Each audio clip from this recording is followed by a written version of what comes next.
China's Zhu Yi falls under the women's figure skating team on Sunday. Minzhe ChinaSports, VCG, Getty Images, China's California figure skater Zhu Yi is facing a firestorm of attacks on Chinese social media after she fell short on her Olympic debut on Sunday. The hashtag, Zhu Yi has fallen, is a popular topic on Weibo, which has garnered about 200 million views in a matter of hours, with some users asking why an American-born skater was chosen to represent China in front of an athlete born in the country. Zhu, 19, was the first to compete on the second day of the figure skating team event, sliding onto the skating rink to loud cheers from the predominantly Chinese audience at Beijing's Capitol indoors. But she fell flat on the ice after a failed jump in the opening combination and missed another jump later in the program, finishing with the lowest score in the event.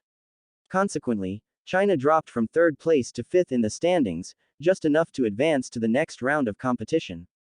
Unlike the online vitriol, the audience at Zhu Stadium clapped as she bent to the stands. Pressure to perform. Chinese athletes face enormous pressure to achieve results at the Olympics, with medal counters long hailed by the Chinese government as a sign of national strength. In the past, many have faced a backlash for poor performance. Zhu is among at least a dozen foreign-born athletes recruited by China in recent years in an effort to bolster his medal count at the Winter Olympics.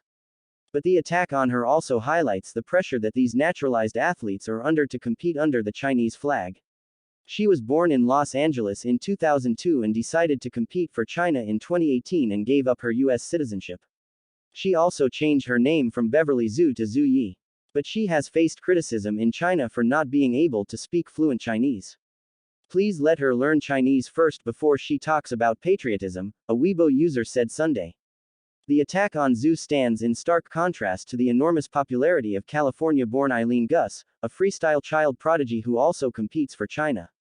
The 18-year-old has charmed the Chinese public with her fluent Mandarin and familiarity with Chinese culture, having grown up spending summer vacations in Beijing. She has become China's unofficial face during the Winter Olympics, and she is heavily involved in state media coverage to promote winter sports, as well as advertising for Chinese brands.